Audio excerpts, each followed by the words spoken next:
Hi lovelies, I'm Ariel and this is Maven Unmasked, and welcome to my video for days 23 through 30 of Ethany's 31 Days of Tarot Video Challenge. I can't believe this is like for the last week of January. For one, I'm very thankful I'm able to do this video because we just had a blizzard. So we've been like digging out, so that's why I'm late for days 23 and 24. And 25. Just, dealing with that has been crazy and digging out, and there's so much snow and it's ridiculous. But before we get started, there's one thing I wanted to share, which I've just been dying to tell somebody who would probably care. Look at this awesome nail color I got. So I saw it, and guess what it's called? It's called Love is in the Cards. How witchy and awesome is that? So I had to have it. But I just thought it was super, super cool. And I haven't polished my nails in a really long time, just because I like my nails natural and I feel like they grow so much better when I don't paint them. But I had to wear this nail color. So love is in the cards, people. All right. Okay, so down to business now. Okay, the question for day 23 is, what question do you most often ask the deck or ask on behalf of another? I think love questions are pretty popular, like, is this relationship going to work out? I do a lot of readings for like this or that, but I think the main question that I, ask the tarot, or that somebody, that I read for somebody for is, am I making the right decision? How do I move forward? How do I, make a path for myself and let some of these things go and just gain some clarity and let go of the fear and anxiety? How do I move forward? That's a big question. What is holding me back and how do I move forward from it? Which I think is a really important question to ask, and I love doing these kinds of readings, answering those questions, just because, it's all of the answers that the cards give you are so different just for that same question. And it's nice to get to see, the different facets of human experience by what the cards give me, just for that particular question of what is holding me back and how can I move forward. So I find that a very fascinating question, and I love doing readings on those kinds of questions. The question for day 24 is, how accurate do you believe your readings are, or do they accurately convey messages from spirit or deity? I'd say my readings are about 95% accurate. I mean, I've never had somebody tell me that I completely missed the mark. I mean, not to say that that won't necessarily happen. I'm just saying to date it has not. So I think my readings are spot on and accurate from, all of the feedback that I've gotten. So I just, I love doing readings, and I really like to take my time with them. I think not rushing to do a reading. I also think using my intuition in my readings helps with that, because like I said in a previous challenge video, for me as an intuitive reader, I can look at the Four of Cups, once, and, with one person, the same question, and then get the Four of Cups, the same kind of question, but for somebody else, and it means something completely different. So even though the general Four of Cups meaning is there. So I think using my intuition in my readings really, really helps with my accuracy, and taking my time and not rushing, and just listening to my intuition. I think when we rush, a lot can get lost in translation. But definitely using my clairs helps me with the accuracy of my readings. Day 25. What was the most dramatic, meaningful reading you ever did? Not necessarily the most accurate. No real names, and trust your intuition when sharing certain information, please. I think I've gotten a lot of profound readings for myself, but the most profound one for somebody else, well, let's just start with myself. I was doing a reading and, always comparing things, and the cards I was shuffling, and they just fell out, and the message was just exactly what I needed to hear at that moment in time. It was something that I already knew, but just having the cards reinforce it for me, it gave me the strength and the courage I needed to make a clear-cut decision and to enter the transition and move forward with my life. But in terms for somebody else, there was a reading I had done for this woman, and she, was having trouble with her job, with her work, and, wanting to kind of invest, and just wanted to get a general idea of the energy surrounding, the business and her role in it, and all of that kind of thing. And basically the reading said was that, she needed to be careful, and that I can't remember if it was her employer or the company. I don't really quite remember. But the cards were basically saying that this, isn't such a good deal, and that there's some shady dealings going on, and, just to be on your toes and to watch out, and to maybe explore other options. And this was one of the first, well, not one of the first readings, but still very on in, my tarot reading ventures. And I was a little uncomfortable giving her that information, but it's, she asked for a reading, and that's what the card said. So, I went with it, and I told her, and she was like, okay, thank you. She didn't really necessarily say too much either way. She just, said thank you, and, I'll think about it, and et cetera, et cetera. About 3 weeks later, I got a message from her saying, oh my God, your reading was so spot on. Thank you, thank you, thank you. Like, I made the decision to get out when I could, and I just thank you so much. I'm all the more better for it. So that was just like, wow, it really had an impact on her, and I'm glad that I did say something. Now, I'm not like a business expert or a financial expert, and I let her know that. But I was just giving, the general energy surrounding the situation. So it was nice to help her see things from a different perspective. But that was definitely a reading that, when she came back to me and said that, especially when I felt not necessarily not good about it when I first gave her the reading, but I didn't really get the feedback that I was expecting. And then, I guess to have her sit and settle and have things, happen, that for her to come back and say, wow, your reading was totally spot on. That was really, really cool. As far as back to the question for day 24, how accurate are your readings? I also think that we have free will. We have free choice. So just because, you give a reading and this is what the cards say, I don't necessarily like an end outcome card, just because the outcome can always change. People have free will. Things are changing all the time. Even your thoughts can change things.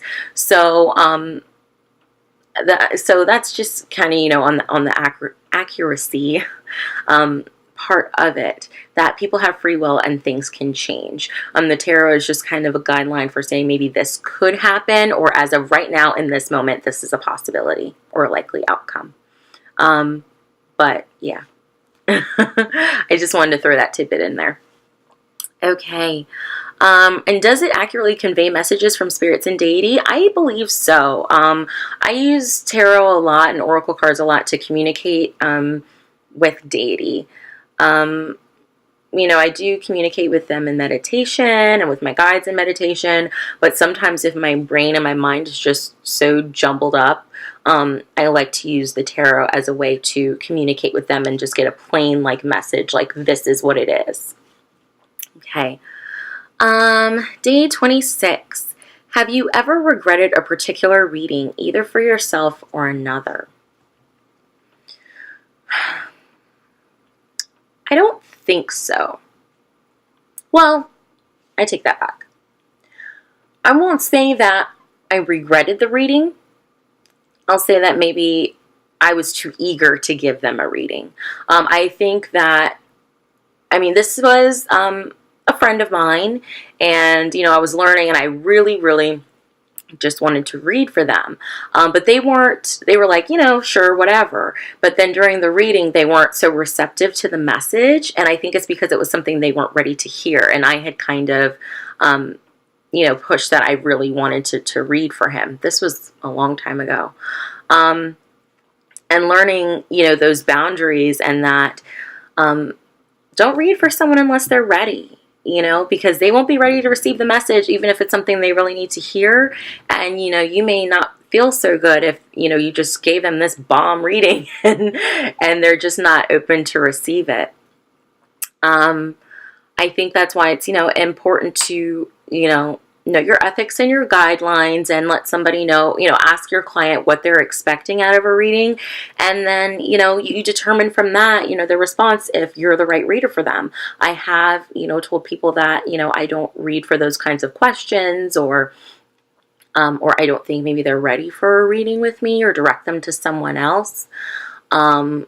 It's just kind of how I feel, and the vibe, and if they agree with my ethics and guidelines or not. But there's always a reader out there for somebody. I may just not be the right reader for them.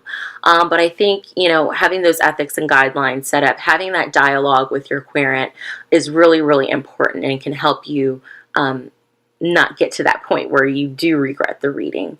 I also think it's very important to have tact in how you deliver some things. If you don't deliver things in a tactful way, and the querent doesn't take it very well, you may end up regretting giving the reading. Not necessarily that it was a bad reading, it was just in the way it was delivered. So I'd like to keep that in mind as well. Day 27. Do you have a special time and or place that you use the tarot? If so, do you reserve the deck specifically for that purpose? I do have a special place and time: morning, noon, and night, breakfast, lunch, and dinner. No, I don't. I, use tarot anywhere. Well, I tried to take it to work with me and use it on my lunch break and stuff, but the vibe and the energy wasn't right, so I only did that once. But at my home, I'll use it in my room, I'll use it in the living room, in the dining room, in the basement. I've read tarot in my car. So anywhere, there's no real special place and time. It's just whenever it calls to me, which could be any and everywhere. I mean, I've been out and just gee, I wish I had my cards with me. But I don't. But, I'd read anywhere. I love tarot. Some places may not be the best venue for it. You have to be aware of others and, be considerate. But there really is no special designated place or time. It's anywhere, baby. Anywhere there's a flat surface, I will read tarot. Okay. Day 28. Does anyone you know not agree with your tarot practices? Tough questions at the end here, Ethany. My family, they don't have an issue with it. My coworkers, they don't have an issue with it. I've had, some people who are like, you really do this? You think it's legit? And it's yes. I've had, ex-boyfriends who don't get it and think I'm a fake and a phony, like Miss Cleo or something, and, make fun of it. I do, I've heard people, say that, oh, that's, not of God or the devil's work, and any form of divination is a sin. I grew up Catholic, and I don't believe that. I don't. I mean, there were prophets in the Bible, so I'm not even going to get into that whole conversation. But I have a bunch of people that support me. I have way more people who support me than that don't support me, which is truly, truly, truly a blessing. And I don't really get too much flack from it.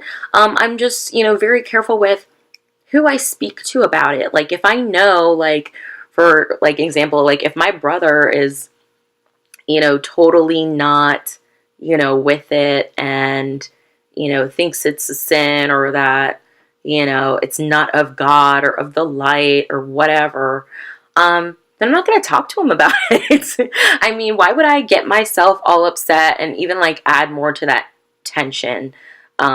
It's not fruitful for me or for him. So why would I even go there?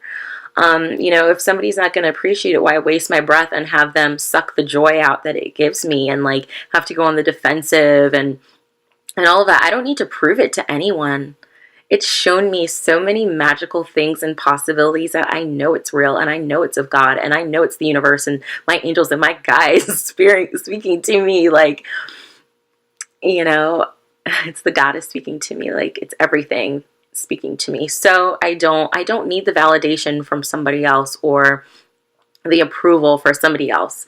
Tarot has changed my life. Now, do I think that this kind of like also makes me think of, you know, you don't want to force your beliefs on somebody, just like you don't want them to, you know, other people's beliefs to be forced on you. So I think, you know, we have to be mindful, not to kind of shove our beliefs down somebody's throat or push for it for them to see it in the way that we do. Some people just won't, and that's okay. Not everything is for everybody, you know, once again. But if it makes you happy, if it makes you, you know, bright, then shine, baby, shine. Just keep on shining, do it, you know. But I don't like to engage in those, you know, kind of, it just reminds me of like politics. Like, I don't have time for that. So it makes me happy. Like, if it doesn't make you happy, like, do what makes you happy. I'm going to do what makes me happy, boo. Okay. Okay. So the question for day 29. Do I have a tarot mentor? Who are they in relation to me, and how do they inspire me?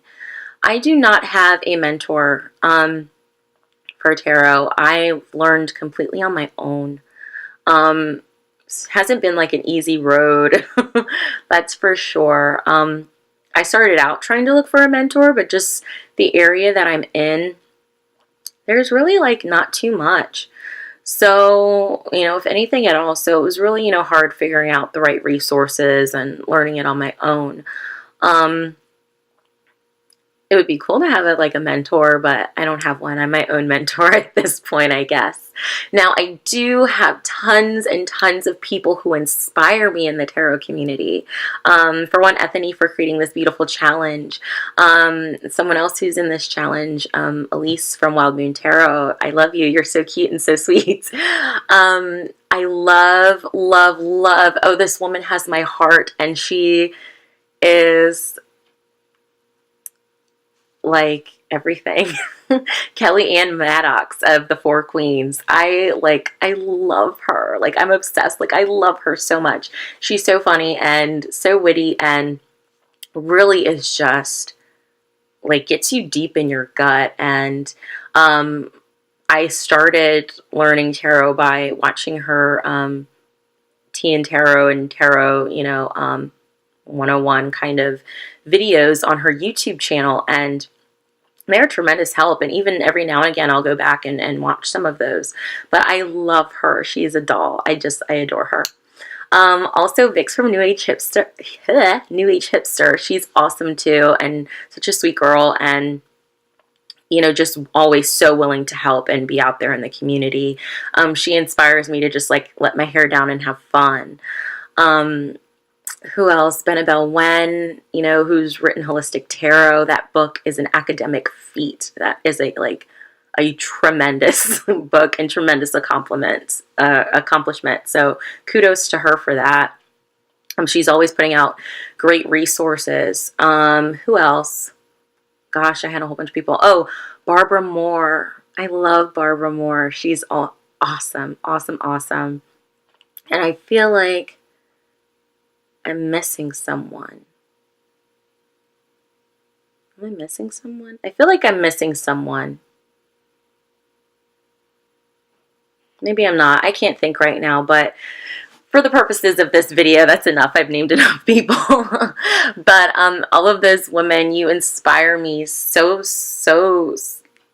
just so much. So much. Oh, Teresa Reed, the tarot lady. I love her too. She's awesome.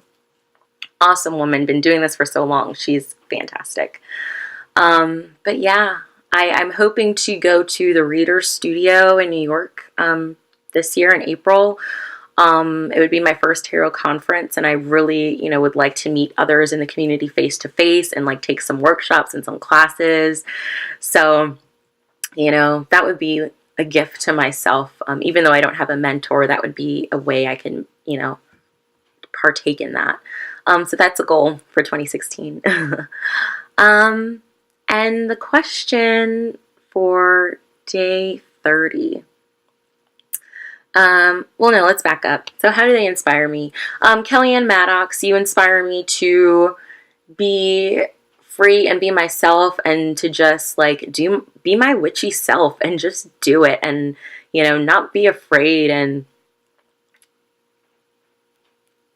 it's like some of her videos, like I always watch what I need from her, like at the right time. Like it could be a video she made like 3 years ago and I will have never watched it, and then it's like I stumble across it at the right time. So I feel like I have like this synchronicity thing going on with Kellyanne and her videos. So thank you, Kellyanne, so very much for that. New Age Hipster, you just inspire me to be fun and just free and let my hair down and, be my colorful, beautiful self, and not worry about what other people have to say. Benabelle Wen, you inspire me to be a student.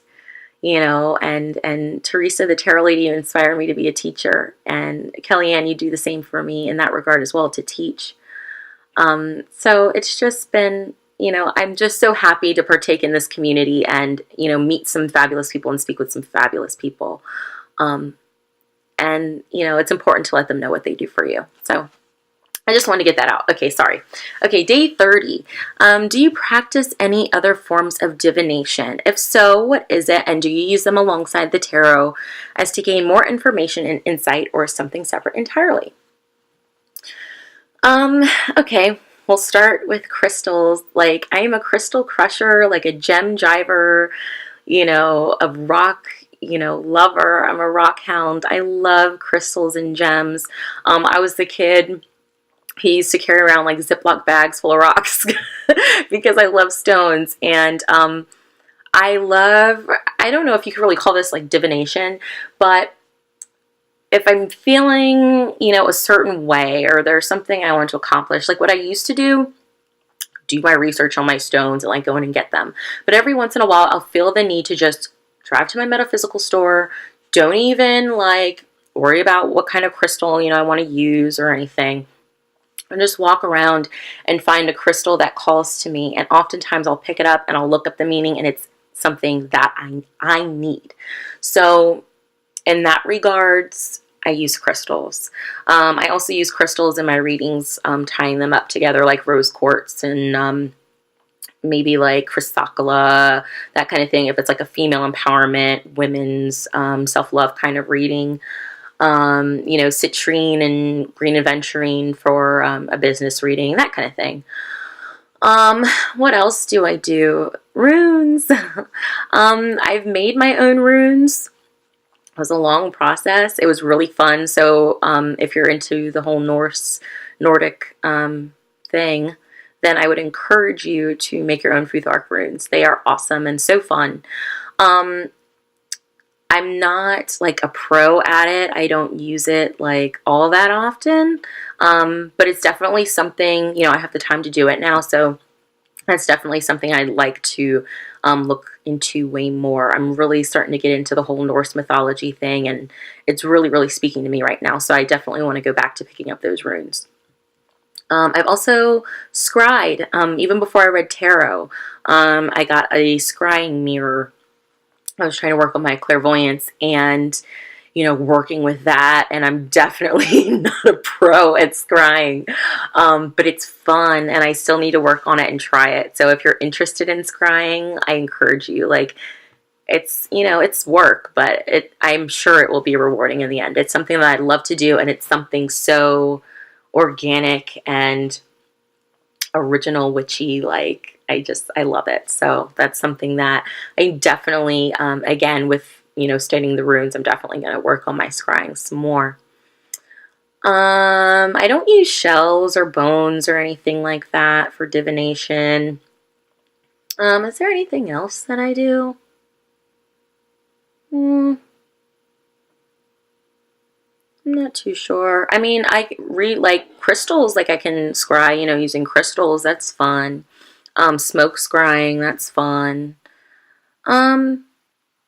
I'm a developing medium. That's really not divination, but Do I tie that in with my readings? No. I keep my mediumship and my tarot separate. I may call on my guides to help me while I do a reading. I tend to not do that. Maybe I should do that more and just kind of experiment and see if my readings do get better, or deeper on another level.